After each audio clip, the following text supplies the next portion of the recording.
সায়েন্টিস্টতম জলপাইগুড়ি জেলা বইমেলা শুরু হলো বৃহস্পতিবার থেকে জলপাইগুড়ি ফণীন্দ্রদে বিদ্যালয়ের খেলার মাঠে। চলবে আগামী 10ই ডিসেম্বর পর্যন্ত। এদিন বইমেলার উদ্বোধন উপলক্ষে দুপুরে পৌরসভা প্রাঙ্গণ থেকে একটি বর্ণাঢ্য শোভাযাত্রা আয়োজন করা হয়।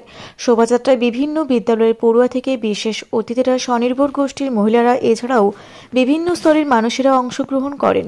এদিন বইমেলার শুভ উদ্বোধনী অনুষ্ঠানে উপস্থিত ছিলেন জনশিক্ষা ও গ্রন্থাগার সেবা বিভাগের মন্ত্রী জনাব সিদ্দিকুল্লাহ চৌধুরী, বিশিষ্ট কবি শ্রীজাত বন্দ্যোপাধ্যায়, জেলাশাসক শ্যামা পারভিন, বইমেলার কার্যকারী সভাপতি তথা অতিরিক্ত জেলাশাসক রাজেশ রাঠোর, বইমেলার কার্যকারী সম্পাদক তথা পৌরসভার চেয়ারম্যান সৈকত চ্যাটার্জি, জেলা পরিষদের সভাধিপতি কৃষ্ণা রায় বর্মন, সদর মহকুমা তমজিৎ চক্রবর্তী, বিধায়ক খগেশ্বর রায়, বিধায়ক প্রদীপ কুমার বর্মা, ভারপ্রাপ্ত জেলা গ্রন্থাগার আধিকারিক ইমরান শেখ সহ বিশিষ্টজনেরা। উল্লেখযোগ্য বিষয়, এবছরের জলপাইগুড়ি মেলাকে ঘিরে নেওয়া হয়েছে একাধিক উদ্যোগ। কলকাতার বিশিষ্ট শিল্পীদের পাশাপাশি উপস্থিত থাকবেন বিশিষ্ট কবিরাও। কবিদের নিয়ে আয়োজন করা হবে সম্মেলন, পাশাপাশি বিভিন্ন সাংস্কৃতিক অনুষ্ঠান। নতুন একটা কথা বললেন যে কোচিং ক্লাসের কথা বেশি করে করতে হবে এবং যাতে বইমেলায় ভিড়টা বাড়ানো, ছাত্রছাত্রী কিভাবে পরিকল্পনাটা? আমার বক্তব্য হলো, রাজ্যের অন্যান্য জেলায় জেলা শাসক, এসডিও, অতিরিক্ত জেলা শাসক, এসপি, অ্যাডিশনাল এসপি তারা নিজেরা উদ্যোগ নিয়েছে। তাদের বক্তব্য হলো পয়সা খরচ করতে হবে না, মেধাযুক্ত ছাত্রছাত্রী হলে আমরা free of cost coaching centre দেব। এখানে গতবার আমি এসেছিলাম বোধহয় মাস 3 আগে, কুচবিহার যে সেন্ট্রাল লাইব্রেরি আমাদেরই, সেই সেন্ট্রাল লাইব্রেরিতে একটি মেয়ে এসে ডাক্তারিতে পড়ে, MBS জয়েন্টে।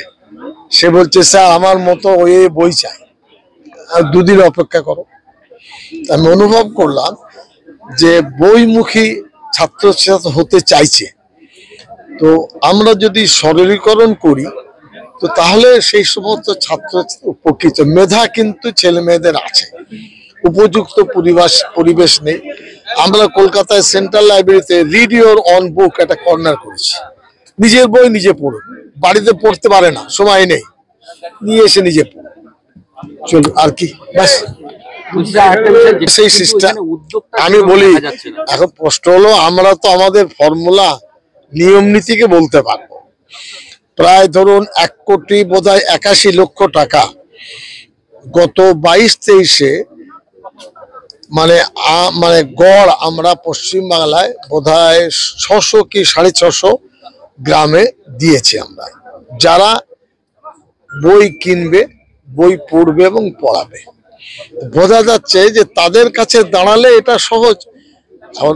আমরা তো বাড়ি বাড়ি গিয়ে, পাড়ে পাড়ে গিয়ে বলতে পারবো না।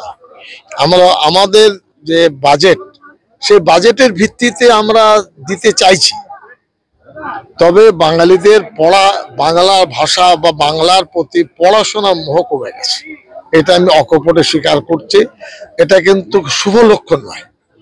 বাঙালি ছেলে মেয়েদেরকে পড়াশোনা না করতে পারলে, অতীত না জানলে বর্তমান মজবুত হবে। বলছি, রাধিকা লাইব্রেরি ময়নাগুড়ির একটা ঐতিহ্যবাহী, সেটা একটা আইনি জটিলতার মধ্যে জমি ওখান থেকে নিয়ে নেওয়া অভিযোগ উঠেছে এবং একটা মামলা গড়িয়েছে, ইতিমধ্যেই শুনানি শুরু। আমি বলি, আদালতের ব্যাপারে তো বলা কিছু নাই, SDO আছে, এখন এই কথা হলো DM আছেন, আমাদের যে ইনচার্জ যারা আছে তাদের কাছে বলুন।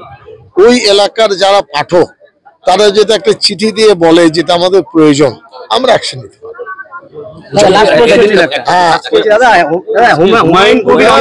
সাসপেন্ড করা হলো এবং আগামী কাল নাকি তিনি রিজাইন দিচ্ছেন। আরেকটা মেম্বার আমাকে রেখেছে। এবারে আমি তাই দেখেছি, এখানে জলপাইগুড়িতে পরপর 3 বার হলো, ধূপগুড়িতে হয়েছে, ময়নাগুড়িতে হয়েছে, মালবাজারে হয়েছে। তাই বিশেষ করে অনুরোধ করবো এবারে যে এবারে বই মেলার কমিটি, বিশেষ করে সৈকত দারুণ উদ্যোগ নিয়েছে এবং খুব দক্ষ প্রশাসক, এবং নিশ্চয়ই আমি আশা রাখবো যে এই এলাকার সুধী নাগরিক বৃন্দ যারা আছেন প্রত্যেকের সহযোগিতা, এর আগেও যেমন জলপাই মাঠেই বই মেলা হয়েছিল, প্রত্যেকের সহযোগিতায় সুন্দরভাবে এবারও 37তম যে বই মেলা, প্রত্যেকের সহযোগিতা এবং পুলিশ প্রশাসন থেকে শুরু করে এখানে সাংবাদিক বন্ধুরাও আছে, প্রত্যেকের সহযোগিতায় সুন্দরভাবে যে 4 দিন ব্যাপী, আজকে 4 তারিখ, 7 তারিখে শেষ হবে। এই কদিন প্রত্যেকের সহযোগিতায় সুন্দরভাবে 37তম বই মেলা সাফল্য 4 থেকে 10 তারিখ এই কয়েকদিন প্রত্যেকের সহযোগিতায় সুন্দরভাবে বইমেলা সাফল্য মণ্ডিত হবে এই কথা বলে সবাইকে আমার আন্তরিক ধন্যবাদ জানিয়ে আমি এখানে সংক্ষিপ্ত বক্তব্য শেষ করলাম। নমস্কার, ধন্যবাদ। জলপাইগুড়ি থেকে কনক অধিকারীর রিপোর্ট, রূপসী বাংলা মিডিয়া।